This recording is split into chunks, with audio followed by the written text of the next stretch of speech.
तो आज हम पढ़ेंगे सुकरात के बारे में। सुकरात को हम सोक्रेटिस भी कहते हैं। सुकरात एक ग्रीक फिलोसोफर थे और इनका जन्म एथेंस में हुआ था।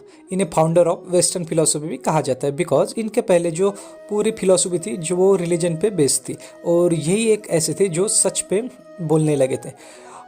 सुकरात का जन्म 470 बीसी से 399 बीसी के बीच का है। ये बस बिलीव करते, मतलब एग्जैक्ट डेट नहीं है हमें। सुकरात को फादर ऑफ एथिक्स भी कहा जाता है और ये मोरल करेज पे विश्वास रखते थे। इनका मेन आइडिया ये था कि how we ought to life, हम अपना जीवन कैसे जीना चाहिए, और इनका सबसे बड़ा कंट्रीब्यूशन है थ्योरी ऑफ नॉलेज में। सुकरात कहते थे my philosophy is my life. सुकरात ने डायलेक्टिक्स मेथड बनाई। डायलेक्टिक मेथड्स ये होती है कि ये बस सामने वाले से सवाल पूछते। एक एग्जांपल के तौर पे, अगर आपको आइसक्रीम पसंद है तो आपको आइसक्रीम क्यों पसंद है? आइसक्रीम सच में सेहत के लिए अच्छी है? आपको पता है कि आइसक्रीम में कितनी कैलोरीज होती है? आज उतनी कैलोरी हमारे लिए ठीक है या नहीं? ये सामने से सामने वाले को सवाल पूछते और उनसे उत्तर लेते। इसका मेथड को तो डायलेक्टिक मेथड कहते हैं। सुकरात कहते थे कि नॉलेज हमारे अंदर ही है, बस हमें उसको सवाल करना चाहिए। True insight come from with in. इनसे पहले इथिक्स जो था वो रिलीजन बेस्ड था और इन्होंने कहा कि जो हमें खुद से सवाल पूछने चाहिए तभी हमको उसका जवाब मिलेगा। क्या हुआ था उस दौरान, जो इलीट क्लास था ये इनके पूरे अगेंस्ट हो गए थे बिकॉज ये रिलीजन के अगेंस्ट बात कर रहे थे, ये ट्रुथ पे बात कर रहे थे। लेकिन इनके एक इलीट क्लास और हाई क्लास के कोई अच्छे अच्छे स्टूडेंट भी थे। तो क्या हुआ, ये ऐसे करे तो इन पर आरोप लगाया कि जो ये सुकरात थे वो यूथ को भड़का रहे हैं, उनको करप्ट कर रहे हैं। तो वहाँ के जो राजा थे इन पर ट्रायल होने वाला था। तो जो इनके दोस्त थे, इनके दोस्त इनके पास आए और इनको दो ऑप्शन दिए और कहने लगे सुकरात यार तुम देख लो, तुम तो एक तो इस स्टेट से भाग जाओ या राजा से माफ़ी मांग लो। तो दो ऑप्शन दिए, लेकिन सुकरात ने उनको जवाब दिया my philosophy is my life. सुकरात ने उनको कहा मेरे जीवन का कोई अर्थ ही नहीं रहेगा अगर मैं इनकी बात सुनूं। Life carries no meaning if we can not live according to the ideas we subscribe to. इनका एक अच्छा दोस्त था क्रेटो। क्रेटो कहने लगा सुकरात तुम्हारी जान हम सबके लिए बहुत इंपॉर्टेंट है, लोग कह रहे हैं कि तुम यहाँ से चले जाओ। तो देखिए सुकरात ने इन पर क्या क्या जवाब दिया। सुकरात ने उससे सवाल पूछा, डायलेक्टिक मेथड इस्तेमाल की। सुकरात ने बोला मुझे बताओ अगर तुम्हारा बेटा बीमार हो जाए तो तुम किसकी सुनोगे, लोगों की सुनेंगे या डॉक्टर की सुनोगे? तो क्रेटो ने जवाब दिया डॉक्टर की। तो सुकरात कहने लगा तुम लोगों की क्यों नहीं सुनोगे? वो बोले कि लोगों के पास नॉलेज नहीं है, डॉक्टर है। हाँ, तो सुकरात ने भी यही कहा कि मैं लोगों की क्यों सुनूं, मुझे पता है कि क्या सही है, इसलिए मैं भागूंगा नहीं, मैं वो जहर का प्याला पी लूंगा। आपने कहा एक्सपर्ट की सुनो, कोलगेट इज द बेस्ट। ऐसा कुछ नहीं है। Who had knowledge, I am knowledgeable of my own philosophy. मैं अपने फिलोसफी का खुद नॉलेजेबल हूँ, मुझे पता है क्या सही है और क्या गलत है। और लास्ट में सुकरात ने वो जहर का प्याला पी लिया। सुकरात ने यह भी कहा अनक्वेश्चनेबल ओबीडियंस टू स्टेट। सुकरात ने एक मैसेज दिया state is higher than anyone. सुकरात अपने फिलोसफी के बहुत पक्के थे, लेकिन सुकरात के सभी थॉट एक सही हो ये सही बात नहीं, बिकॉज वो डेमोक्रेसी के अगेंस्ट थे। उन्होंने कहा कि स्टेट से कोई सवाल नहीं पूछना चाहिए, स्टेट ऑलवेज ऊपर रहना चाहिए। ये दोनों ड्रॉबैक्स थे सुकरात के जो आज के ज़माने में लागू नहीं होते, बिकॉज हमारा इंडिया, हम डेमोक्रेसी में रहते हैं और democracy is important for us. देखेंगे सुकरात के कुछ कोट्स। सुकरात ने कहा था नॉलेज इज वर्च्यू। अब आप बोलेंगे वर्च्यू मतलब क्या होता? वर्च्यू मतलब positive value which is part of our character. सुकरात का ये कहना था कि जिसके पास नॉलेज है वही बंदा सबसे अच्छे से जी सकता है। तो पहले के ज़माने में जो टीचर लोग थे उन्हें सोफिस्ट कहा जाता था।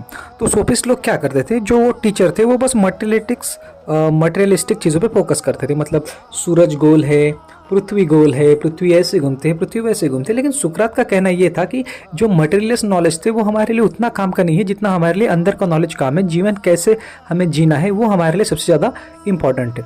सुकरात ने क्या कहा, सुकरात क्या कह रहे थे? Who is the father of ethics? Father of ethics सुकरात थे।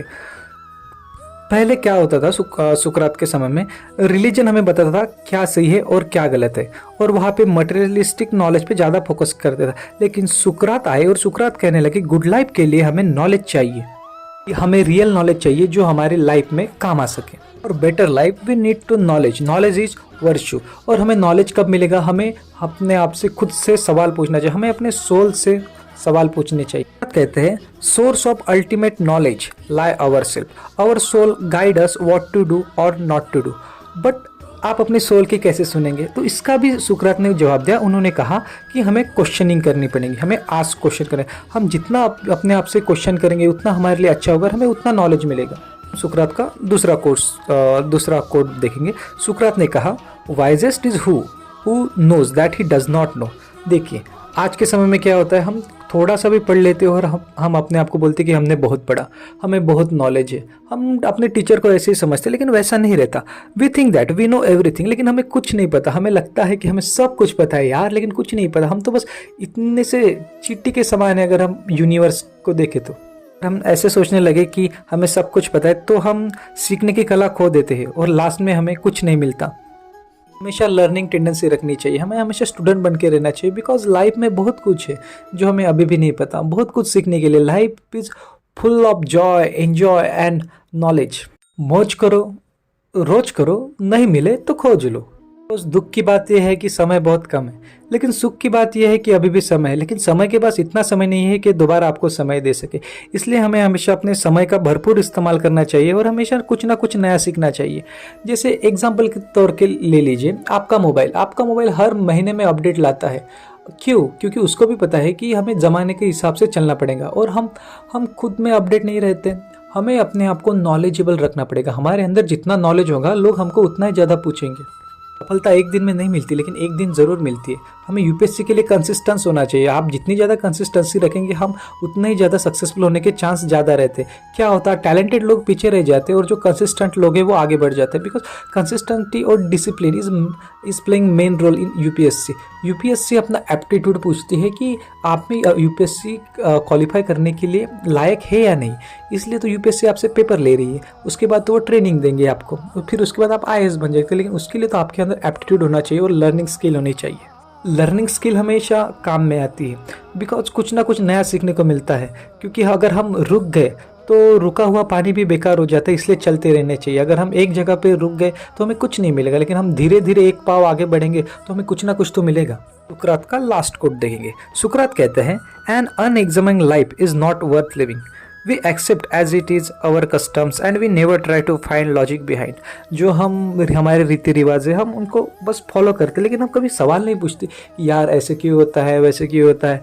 ऐसे तो देखिए, बहुत मिथ है कि अब बिल्ली ने अगर रास्ता काट लिया तो कुछ खराब हो जाएंगे। अगर ऐसा सच में हो तो पूरी बिल्लियों को जमा करो, काली बिल्लियों को, और पाकिस्तान में फेंक दो। काली बिल्ली पाकिस्तान छू, काली बिल्ली पाकिस्तान छू, मतलब पाकिस्तान तो आधा गायब हो जाएगा ना। तो ऐसा कुछ नहीं होता। हमें सवाल पूछने चाहिए कि ऐसा क्यों, ऐसा हो रहा है तो ऐसा क्यों हो रहा है। जैसे दिवाली में हम पटाखे फोड़ते हैं या दिवाली में ऐसा कुछ करते, तो उससे सवाल पूछो कि ऐसी प्रथा क्यों है। अगर हम उसके बारे में सवाल पूछेंगे तभी अपने को रियल नॉलेज आएगा। और यही सुकरात कह रहे हैं, we ignore our voice, we don't question why. Hrithik Roshan कहते हैं, मैं ऐसा क्यों हूँ, मैं वैसा क्यों हूँ। यार ये हमें सवाल पूछने चाहिए कि हम ऐसे क्यों हैं, हम वैसे क्यों हैं, तभी हमको तो नॉलेज आएगा। क्योंकि बहुत सी चीज़ें जो हमें पता नहीं है, और पता करने के लिए हमें पहले सवाल पूछना चाहिए। जैसे देखिए, जो छोटा बच्चा रहता है, छोटा बच्चा हर बार सवाल पूछता है कि ये क्या है, वो क्या है। तो उसके अंदर एक गेनिंग टेंडेंसी बन जाती है कि वो कुछ ना कुछ नया सीखना चाहते हैं। लेकिन यार हम तो कुछ नया सीख ही नहीं पा रहे, बिकॉज हम सवाल नहीं पूछते। सवाल अगर हम अपने आप से पूछे, जैसे एग्जाम्पल यूपीएससी, मैं आपको डायलेक्टिक मेथड का एक एग्जांपल देना चाहता हूँ कि आप बोलेंगे कि यूपीएससी, हाँ तो आप यूपीएससी क्यों करना चाहते हैं, यूपीएससी से क्या होगा, क्या यूपीएससी सच में आपके लिए फ़ायदे है। आप बोलेंगे मैं आंसर राइटिंग तो लिखता, लेकिन अब मैं कर ही नहीं रहा आंसर राइटिंग। तो आंसर राइटिंग आपके लिए सच में ज़रूरी है क्या? जो एग्जामिनर है वो आपका भाई है या पिता है? नहीं ना। तो आपको आंसर राइटिंग डेली करनी पड़ेगी, तभी आप इम्प्रूव होंगे। और डेली अगर आप सीखते रहे तभी आप इम्प्रूवमेंट के रास्ते पर चले आएंगे। तो बस यही तक था सुकरात का। होप आपको समझ में आया होगा सब कुछ। अगर आपको समझ में नहीं आया तो आप मुझे कमेंट बॉक्स में लिखकर पूछ सकते हैं। अगर आपको नोट्स चाहिए इसके तो आप मुझे कमेंट में कर दीजिए, मैं आपको नोट्स दे दूंगा। आपको यूपीएससी क्वालिफाई करनी है तो कंसिस्टेंसी बना के रखनी पड़ेगी। एक लास्ट में कहना चाहूँगा, अपनी मंजिल को भुलाकर जिया तो क्या जिया, है दम तुझमें तो उसे पाकर दिखा। लिख दे खून से अपने कामयाबी की कहानी और बोल उस किस्मत को कि है दम तो मिटा के दिखा। जय हिंद।